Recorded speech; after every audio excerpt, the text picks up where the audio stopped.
Archery is one of the most controversial topics within the Chivalry 2 community. Opinions are deeply divided and go anywhere from making archers stronger to removing them from the game completely.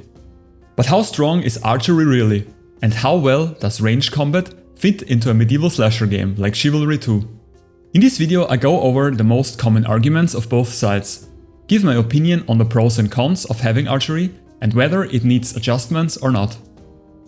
So, the most commonly used argument pro archery is realism. Archers, so the argument, were an integral part of medieval warfare and should also be an integral part of a game that is about medieval combat. The problem with that argument is that people don't consider that realism doesn't automatically mean good game design. There is lots of mechanics that make sense from a gameplay perspective but aren't realistic, like counters gaining you stamina, or the fact that your character can sprint indefinitely without getting tired. Much more sense makes the argument that Chivalry 2 intends to recreate the feeling of epic medieval movie battles, and archers are a hugely prevalent thing in medieval Hollywood. I think archers make a great contribution to the overall immersive feel of team objective battles, and without them, the game wouldn't accomplish its theme or setting. Another argument is that archery brings more variety and content to the game. More subclasses, more weapons, more cosmetics, more ways to play the game. Alright, so archery is good for immersion and content, but at what cost does this come? The main point against having strong archers in Chivalry 2 is the argument that there is no counterplay to it, and therefore encounters are only fun for the archer and not the melee players. And since there are only a few archer slots per team, a few range players ruin the fun for many melee players, so the theory. And well, I think the first part of the argument is valid. There is not much you can do to counter archery in Chivalry 2. Yes, you can try to position yourself between teammates and the archer, or you can run zigzag, but at the end of the day, you need to fight on the objectives. If you have to take a bridge, you have to be on that bridge, pushing forward into the enemy. Also, equipping a shield, which is often suggested to be the archer counter, doesn't really help all that much. For once, shields only protect you from the shots you anticipate, which I would say is the minority. And secondly, even if shields were a good counter to archers, forcing someone to play a certain subclass every game is not good game design. The other seemingly natural option to counter an archer, which is rushing in and trying to kill them in melee, also fails more often than not. In fact, I found that the easiest kills you get as an archer are the ones where an angry opponent tries to run up to you. Most of the time, they put themselves completely out of position, right into certain death. Alright, so deaths against archers are pretty random and often unavoidable. But how bad is that? Do a few archers really ruin the fun for a big melee crowd? I think that a semi-casual game like Chivalry 2 can handle a fair amount of RNG. The game lives and breathes chaos, and besides archery, there are tons of other RNG mechanics that contribute to that chaos vibe, like ballistas, catapults, throwables, traps and more. Furthermore, archery has been nerfed in almost every patch so far, to a point where not everyone with half-decent aim can top the scoreboard anymore.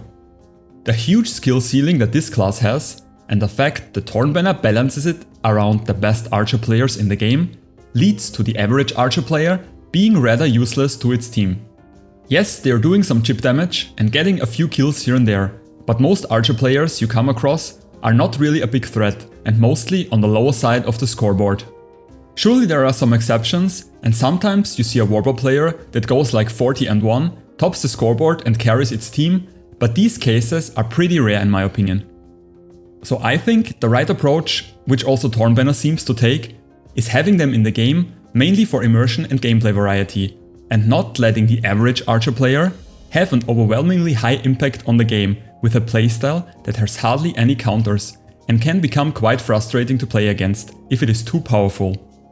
From all the archer weapons, I would say that the warbow is currently the strongest, and the only one that still might need a small nerf.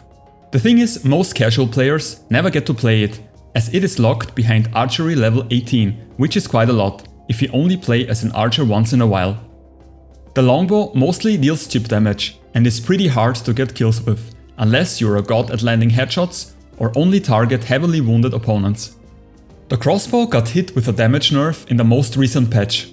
This made knights a more valid pick against archery in general, which is good for overall gameplay, I think. Due to the access to the healing banner, the class will always be at least somewhat useful to the team. Javelin archers can also be pretty good if played correctly. They are, in my opinion, also the hardest class to kill in the game. I played a few games with them where I ended up with only 1 or 2 deaths.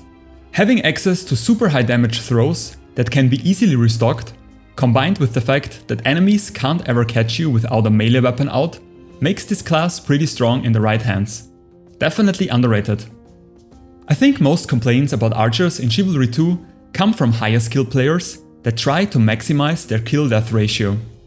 If you are someone that always goes 50 and 10, then half of your deaths are probably from arrows or other projectiles. If you are more casual on the other hand, and go, let's say, 25 and 25, then the same amount of deaths against archers only make a small percentage of your total deaths, and you probably don't perceive archery as such a game-changing nuisance. But one should keep in mind that Chivalry 2 and its big team objective mode is not built around competitive play, where you try to get rid of every RNG mechanic. You just have to embrace the chaos and the fact that there will be a number of unavoidable deaths in the midst of this chaos. If I were to make a competitive medieval slasher game, I would probably completely refrain from having archery in the game, or at least have a really good plan with it. Ranged weapons in a melee-focused combat game are just too hard to balance in my opinion. But as I said before, Chivalry 2 wants to be a casual, medieval Hollywood-inspired game, and some RNG chaos is perfectly fine in this case. Anyway guys, let me know in the comment section what your take on this topic is. If you enjoyed watching, then please leave a like and hit the subscribe button for more upcoming medieval slasher content. As always, thank you all for watching and see you soon.